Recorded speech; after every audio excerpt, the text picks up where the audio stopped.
Sound off for Chesterfield.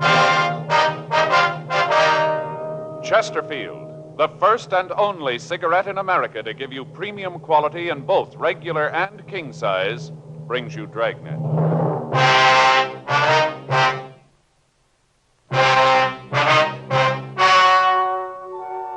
Ladies and gentlemen, the story you are about to hear is true. The names have been changed to protect the innocent.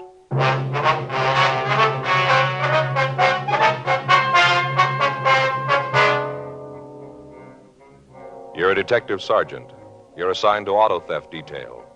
A gang of car strippers has been operating in your city. From their M.O., you know they're professionals. They move fast. Your job? Get them. Friends, you'll remember some months ago we read you our first report, the 6 months report on the effects of smoking. Then more recently, we read you the 8 months report. Now, here is the latest one. The full 10 months report confirms again. The group examined showed no adverse effects on the nose, throat, and sinuses from smoking Chesterfields. This from a medical specialist who is making regular bi-monthly examinations of a group of people from various walks of life. 45% of them have smoked Chesterfield for an average of over 10 years. After 10 full months, the specialist reports he observed no adverse effects on the nose, throat, and sinuses of the group from smoking Chesterfield. That's the report. Buy much milder Chesterfield, regular or king size. The cigarette that's best for you.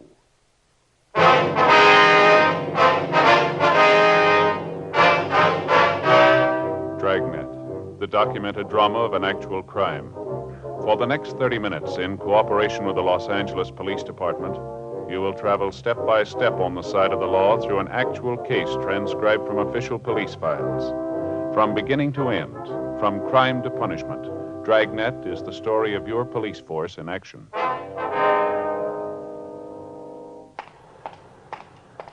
It was Tuesday, August 5th. It was warm in Los Angeles. We were working the day watch out of auto theft detail. My partner's Frank Smith. The boss is Captain Nelson. My name's Friday. I was on my way back from the telephone booth, and it was 10:23 p.m. when I got to the parking lot. Our car. You called in? Yeah, they haven't hit tonight so far. What's the time now? A little after 10:30. Parking lot's about empty. Yeah. The attendant left a few minutes ago. Frank? Yeah, I see him. Over there going for that Cadillac. Yeah. You got a good look at him? No, it's too dark. He's forcing the door. Come on. Right. All right, hold it up there. He's in the car, Joe. All right, hold it up. He isn't going to stop. He's heading for that intersection. He'll never get through. Come on.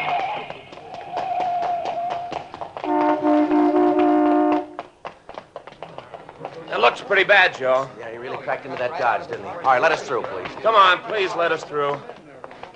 I'll check the Cadillac. Right, I'll get the other car. Okay.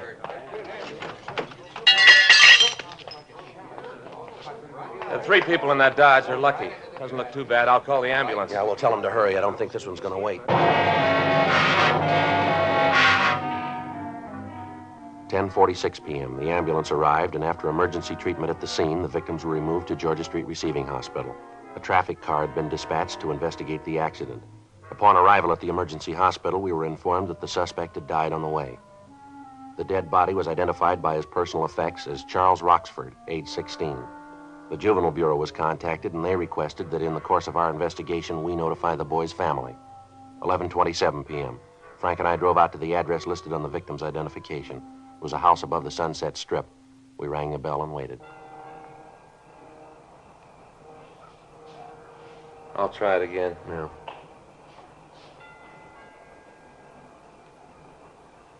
Somebody's coming. Mm-hmm. Yes, Mrs. Roxford? that's right. What is it? Police officers, ma'am. We'd like to talk to you. Police? Well, come in. I don't know what you want with us, but come in. Thank you. Come into the living room. Thank you very much.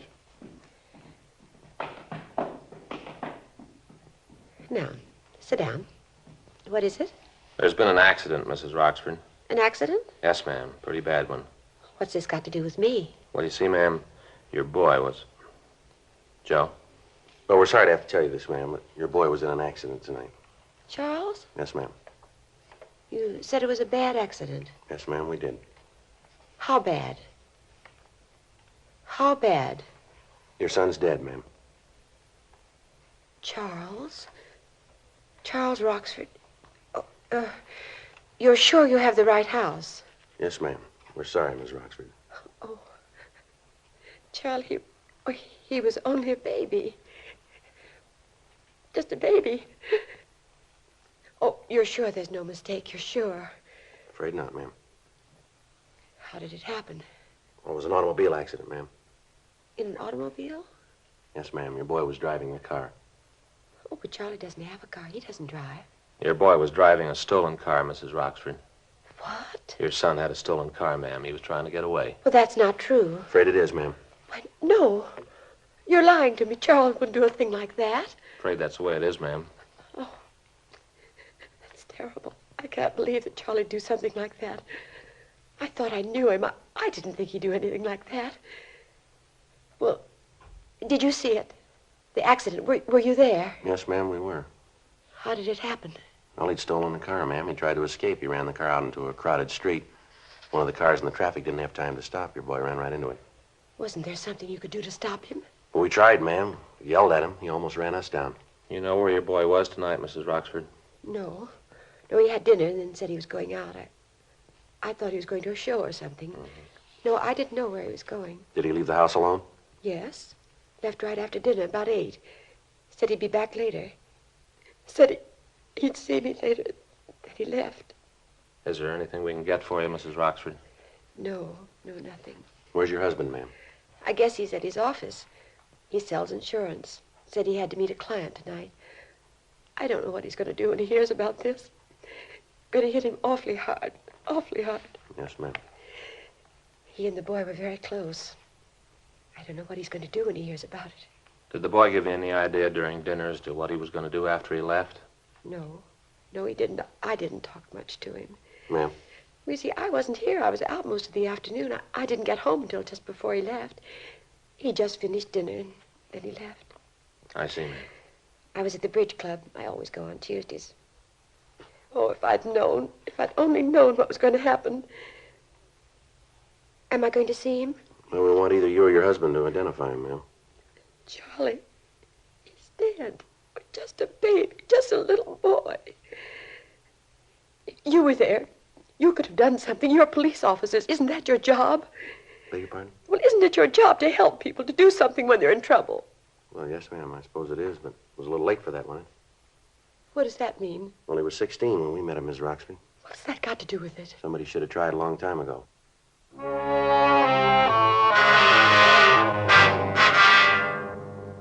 Most car thefts fall into 3 basic categories, well known by all police officers. First, the cars that are stolen by professionals who change the motor numbers, forge owner's certificates, repaint the bodies, and sell them throughout the country. The second group consists of joyriders, thieves who steal the cars for a few hours, merely to ride around in them and then leave them on the streets. The third category, and the one we've been working on for the past 6 weeks, dealt with the activities of car strippers. Their M.O. followed the usual pattern for this type of crime.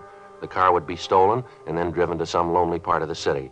There, all usable accessories would be removed. Radios, tires, air horns, side mirrors, anything that could be resold would be taken.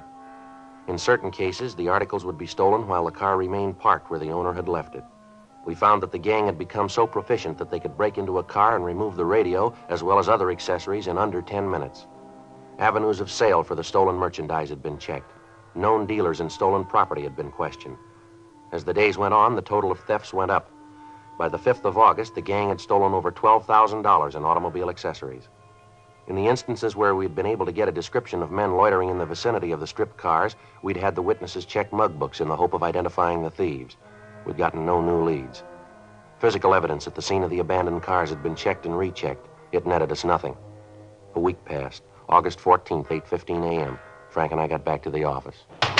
The captain's really boiling, isn't he? Yeah, you can't blame them, though. They got to stop cold. Well, we're going to get a break in it sometime. All the luck can't stay on their side.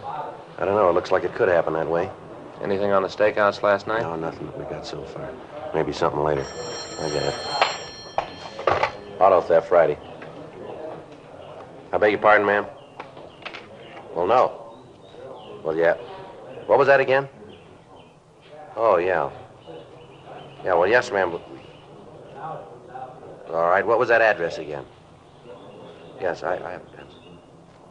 Yeah, all right. Well, we'll send a unit out. I'm sure they can help you. No, I'd suggest you get in touch with the SPCA. No, SPCA, yes, that's... All right, bye. Well, there's a dandy one. What's that? Woman lost a cat from her car. Want to know if we can get it back for her. Yeah? Says it's real easy to recognize. He has a collar on and he answers the name of Tabby. Oh, that makes it easier. Yeah. Auto theft, Smith. Yes, sir. That's right. Uh-huh. Where are you calling from, sir? Yes, sir, that's on Wilshire, right? All right, sir, we'll be right there. Anything? Yeah, a doctor out on Wilshire parked his car out in front of his office. Yeah. Came back in 10 minutes. His car radio was gone.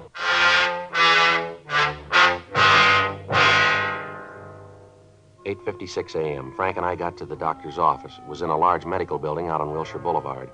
We went up to the second floor and talked to the man who placed the call, a Dr. Alex Halsey. He told us that he'd stopped at his office on the way to a hospital call. He'd parked his car immediately in front of the building. When he returned 10 minutes later, he found that the radio had been stolen. From his office, we called the crime lab and latent fingerprints detail. Crews of men were sent from both divisions. They went over the car for possible physical evidence.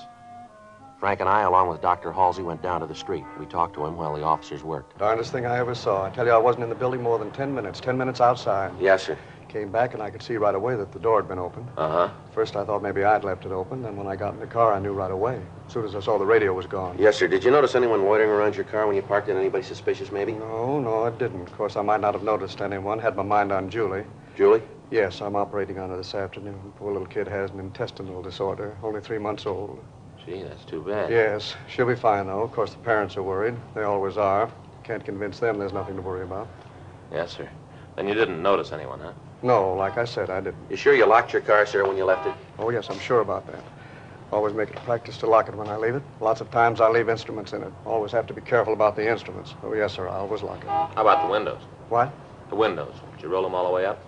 Roll them up. Well, now, once in a while I don't. Try to think of that. I'm not sure about this morning. No, come to think of it, I guess I didn't close them this morning. Such a wonderful day. Yes, sir. Well, that's probably how they got into your car. You happen to have the serial number of the radio, Dr. Halsey? No, I don't think I have. Might be on the papers. I just got the car a couple of months ago. Might be on the papers. I can check them for you. All right, sir. That'll help. I'll have my secretary look them up for you right away. Anyone else drive the car, Dr. Halsey? Oh, no, sir. Don't believe in that. I'm the only one. Been the only one to drive it. Don't believe in lending the car to somebody else. Never have believed in it. Mm-hmm. Joe? Excuse me a minute, Dr. Halsey. Surely. Yeah, Leonard. Got a couple of clean prints on the dashboard. Might belong to the thief. Yeah. Like to check the doctor. It might be his. Okay.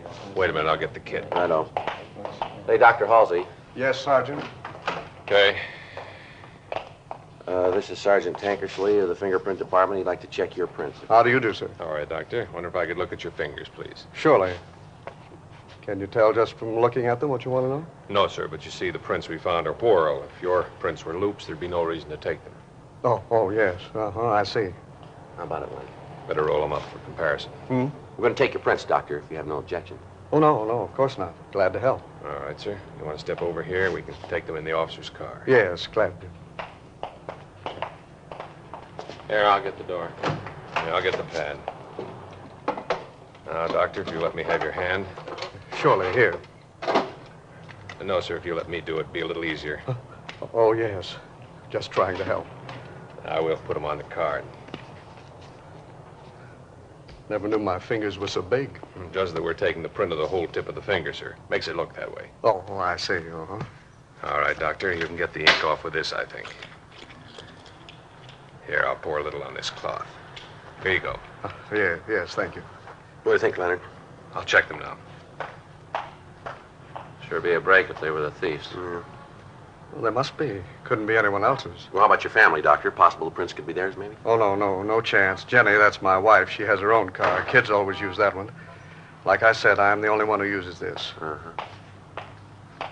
How about it, Len? Make 'em? Yeah, they belong to the doctor. 10:02 a.m. The crime lab crew gathered what physical evidence they could find and returned to check over their findings. Frank and I took a report from Dr. Halsey, and then we talked to his secretary. She was unable to find the ownership papers on the car. We drove over to the dealer who had sold him the car and got the serial number of the stolen radio. We notified pawn shop detail and gave them the information.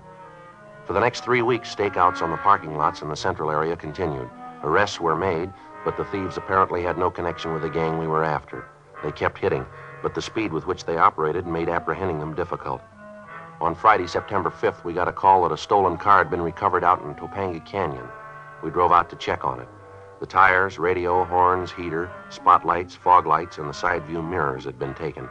The seat covers had been removed, and the hubcaps were missing. Again, there was no physical evidence that gave us a lead to the thieves. That night at 10:52 p.m., Frank and I checked back into the office. Another long day. Yeah, kind of tired myself. Kind of hate to call Faye. Why's that? Oh, this morning when I left, I told her I'd be home for dinner, sure. Well, didn't you call her? No, I forgot all about it. She's really going to be sore. Yeah, well, she'll get over it. I don't know, Joe. It's going to be a couple of days of quiet around the house, I think. Why, just because you missed a meal? No, it ain't that. She had tamale pie for dinner. Boy, she sure makes it good, too. A lot of cheese, you know? Yeah, well, she can warm it up for you when you get home. Here, go ahead. All right. You want to sign us out? I'll check the book. Yeah, I'll get it.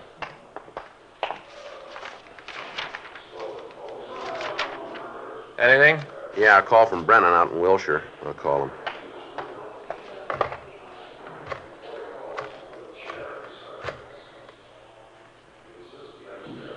Hello, Brennan around? Yeah, all right. Say what it was about? No, I'm calling him now. Yeah, hi, Brennan. It's Friday. Yeah. You did, huh? Well, where'd that happen? No kidding. Well, those are the brakes, I think. Yeah. Okay. Yeah, thanks, Brennan. Picked up a kid for running a red light driving a hot rod. Yeah? Car was fixed up with a lot of new stuff. Guys out of Wilshire checked it over. Uh-huh. According to the serial number on the radio, it was stolen from Dr. Halsey.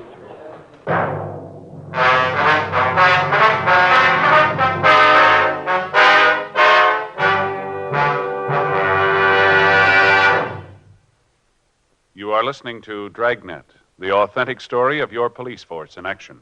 In 1952, American smokers bought more Chesterfields than ever before in the history of the industry.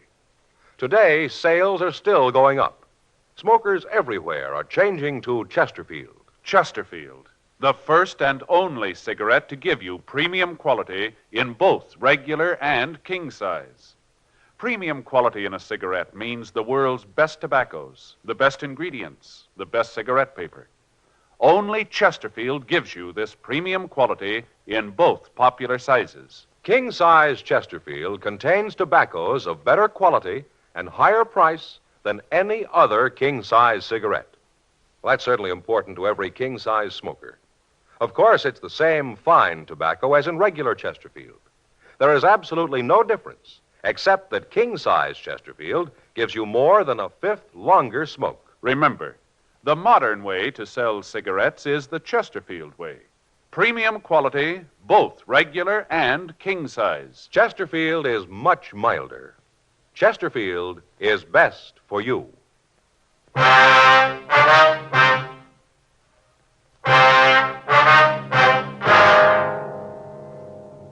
11:27 p.m. Frank and I drove out to Wilshire Division. We checked with Sergeant Brennan, and he told us how the boy had been picked up. He'd run a red light at the corner of Pico and La Brea. He'd been stopped by two officers in a cruiser car. He was driving a cut-down 49 Ford that was equipped with Cadillac hubcaps, white sidewall tires, Chrysler horns, and a Cadillac radio. The officers had started to question him, and he'd attempted to escape. He'd been apprehended and brought to the station to be interrogated. In checking the serial number of the radio, the men from Wilshire Division had discovered that it was stolen and had left word for us. 11:45 p.m. We went to an interview room to talk to the boy. What's your name, son? Martin. First name? Herb Martin. You know why you're here, don't you? Yeah, You want to tell us where you got that stuff? I bought it. Where? Different places. You remember where? Not right off. How old are you? 19. Where do you live? It's on the report. We're asking you. Come on, Herb. 8297 Marianne Drive. Where were you going when they stopped you? Home. Where'd you been? Around. Same place you bought that stuff on your car, huh? Yeah, that's right. Now, look, you better come off this, young fella. You might think you're a big man, but you got things a little mixed up here. You got caught with a carload of stolen accessories. Been a lot of stealing going on around town. The way your car looks, you could be responsible for it. Yeah, well, I'm not. You look good for it. Look, maybe I lifted the radio and stuff, but that don't mean I'm in on the other. Sure, I got no choice. You got me nailed for the stuff you found, but I'm not going to take it for the others. Maybe I stole that stuff, but that was for me. I didn't sell it like the others. Now leave me alone, huh? What do you mean, others? I don't know what you mean. You said the others. Well, I didn't mean others like Well, that. how did you mean it? Well, like the guys you're looking for. That's not the way it sounded. No, you said it like you knew who you were talking about. I didn't say it like that. That's the way it sounded. That's right, son. Now, why don't you tell us who you meant? Look, Herb, we haven't got all day. Come on, boy. We're going to get them sometime. Who'd you mean? All right, I'll tell you. We continued to talk to Herb Martin. He told us of the activities of a gang of car strippers who were working on order. He went on to say that from what he'd heard, if someone wanted to pick up some fast money, a connection could be made with a man on the corner of Sunset and Western. The man would give the order for the stolen merchandise and say where and at what time it was to be delivered. Herb told us that he had the opportunity to do business with the man, but that he turned it down. He was unable to identify the man who made the contact and said that he'd never heard him referred to by name. He gave us the names and addresses of two of the men who were working for him. 12:45 a.m. Frank and I left and drove back downtown. With the assistance of officers from Wilshire Division, the two young men were brought in for questioning. They identified their contact as a Richard R. Ogden. We ran the name through R&I and found that Ogden had a previous record of petty theft. From the 510 in his package, we obtained his last known address, but the landlady told us that he'd moved and left no forwarding address. She told us, however, that she thought we could find him at the Meyer Garage on South Hoover. We drove over and found that it was a small place on the corner of Hoover and Mariposa. The owner, Alan Meyer, told us that Ogden did work for him, but that he was out. He said that the suspect was expected back almost any time. While we talked to him, Meyer worked on a small foreign car. Great little cars. Get a real kick out of working on them. Yeah, sure nice looking. You sell them, do you? No, I just service them. Oh, now and then I get accessories for them. You know, I order them up, install them. Cost too much to keep a regular stock of them. Yeah. When did you say that Ogden would be back? We should be here now. Probably got hung up someplace. Yeah, latest thing is a hardtop. Made out of laminated fiberglass. Is that right? Yeah, fits right over them. Kind of makes them look like a small rolls, you know? Then with wire wheel caps, baggage racks, wind wings, you can put a lot of money in them. Yeah, I guess so. What about all this other stuff here? Is that for these foreign cars, too? What do you mean? Oh, the tires, the hubcaps here? No, that's where I make most of my money. I go out and buy them from wrecks, bring them back here, straighten them out, resell them to the independent stations around town. They can sell them a lot cheaper than new ones run. We both make a little money out of it. Yeah. Say, you guys like some peanuts? No. No, thanks. Okay, you don't mind if I have some, huh? Sure you don't want any? No. Thanks very much. I get so hungry in the morning, I keep these things around to munch on. Yeah. Go through a whole can of these a day. That'd kill me. I can get started on things you can't stop. You sure you don't want some? Huh? No, thanks. How long you known this Ogden, Meyer? Oh, let's see. Guess it's been 10 years anyway. Went to work for me a year ago. Mm-hmm. Good man, brought a lot of business in. Say, what does she want to see him about? Oh, we'd like to talk to him. You don't want to tell me, huh? Be better if we talked to him, Mr. Meyer. Yeah. Well, here he is now. Hey, Dick. Yeah? A couple of fellas here want to see you. Yeah, what is it? You Richard Ogden? Yeah, that's right. Police officers, I'm Frank Smith. This is my partner, Joe Friday. What did you guys want me for? I'd like to talk to you, Ogden. Well, go ahead. Might be better if we went outside. Well, look, you can talk to him here. I got some work I can do in the office. Don't want to bother you, Mr. Meyer. No trouble at all. Well, now, what's this all about? You know a couple of kids named Jerry Z. Swanson and Harry T. Benson? Swanson and Benson? No, I don't think I do. They say they know you. Say they do some work for you. Sorry to bother you. Forgot my peanuts. It's all right, sir. I'll be in the office if you need anything. Thank you, sir. No, anything at all. Yes, sir. What about it, Ogden? What about what? You know the kids, this Benson and Swanson? No, I told you what. All right, mister, let's go downtown. We'll talk it over there, huh? What for? Why are you pulling me in? I want you to meet the two boys if you don't know them. Well, what's that going to prove? We want to know why they named you. Why they said you were responsible for the car stripping that's been going on. You mean you believe them? We've got no reason not to. I don't think they'd stage a thing like this. They got a lot to lose. So have I. You get me down there and those two kids point me out and I haven't got a chance. Even if I'm not the one and they say I am, you won't give me a break. No, if you haven't done anything, you got nothing to worry about. I'm not going. Alan? Hey, Alan. Yeah, what is it, Dick? Come here, will you? Yeah, right away. What's the matter? Something wrong? Well, these guys are going to take me to jail. Well, what for? What's he done? We want to talk to him, Meyer. We think he's involved in some car thefts. Well, I know that's not true. Dick wouldn't do a thing like that. I know. I've known him a long time. No, I'm sorry, sir, but the information we've got says he did. Why, Dick? Why'd you do a thing like that? If what these officers say is true, well, gee, that's awful. Why would you do a thing like that? What are you talking about? All right, come on, Ogden, let's go. No, I'm not going. I think you better do what the officers say, Dick. It'll be better if you don't cause any trouble. Well, wait a minute. What are you trying to prove with this? I don't know what you mean. Next thing you'll be trying to involve me in this. Yeah, well, that's just what I'm going to do. You see, officers, that's terrible. Well, don't you listen to him. He's the guy behind the whole thing. Look over there, the tires, all this stuff. Sure, I stole them. I had the kids go out and pick them up, but he set it up. He sold them to the stations. He took most of the money. The whole thing was his idea. Well, Dick, how can you say that? Well, I can say it because it's true. I'll tell you all about it. You take him downtown, I'll tell you all about it. You're not going to let me stand for this alone. And to think that he'd do a thing like this to me after we've been friends for so long. Bring me stolen merchandise to sell. You got anything to back up what you're saying, Ogden? Sure I have. You just bet I can back it up. Go ahead. Well, you look at his books, not the ones he's got out in the open, but you look at the ones in the safe. It's all there. All the deals he's made with the owners of the stations, all the orders, what he paid the kids for them, and what he got for them. Didn't think I knew about it, did you? A whole lousy year I've been doing the dirty work for him. Well, I've had it. I'm through. I've had it. Let me take the beef. What a crumb. I'll show him. I don't understand it. Friends for so long. I'd have gotten you out. 10 years we've been friends. I trusted you all that time. Then you sold me out. Why? Well, that shouldn't be too tough for you to figure. Huh? You showed him how.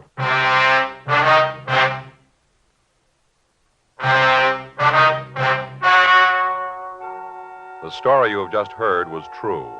The names were changed to protect the innocent.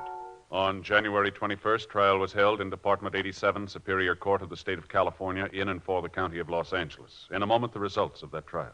Now, here is our star, Jack Webb. Thank you, George Fenneman. Remember, only Chesterfield gives you this scientific evidence on the effects of smoking. After 10 full months, the group examined showed no adverse effects on the nose, throat, and sinuses from smoking Chesterfield. Now, speaking personally as a Chesterfield smoker, I know they're best for me. Either way you like them, you'll find Chesterfield is best for you.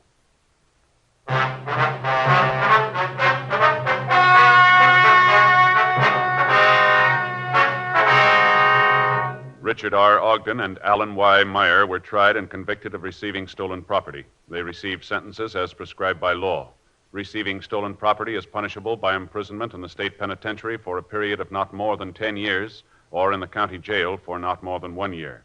The investigation of the records of Alan Y. Meyer uncovered the names of the other men involved in the thefts. They, along with Herbert S. Martin, Jerry Z. Swanson, and Harold T. Benson, were tried on a charge of grand theft auto and convicted. They were sentenced to the state penitentiary at San Quentin, California, for the term as prescribed by law. Grand theft auto is punishable by imprisonment in the state penitentiary for a period of not less than 1 nor more than 10 years. Ladies and gentlemen, 10 million Americans have diseases of the heart and blood vessels. What are the causes and the cures? Well, it'll take research to find out. Send what you can to Heart, care of your local post office. Help your heart fund. Help your heart.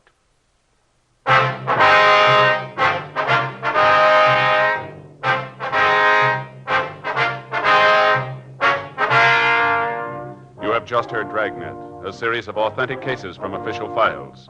Technical advice comes from the Office of Chief of Police W.H. Parker, Los Angeles Police Department. Technical advisors, Captain Jack Donahoe, Sergeant Marty Wynn, Sergeant Vance Brasher.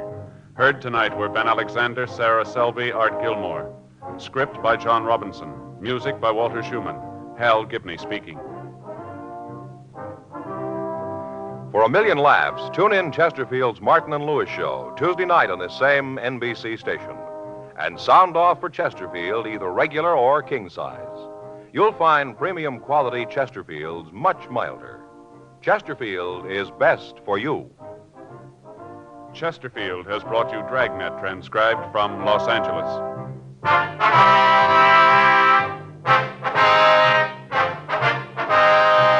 Tonight, it's Adventure with Barry Craig, confidential investigator on NBC.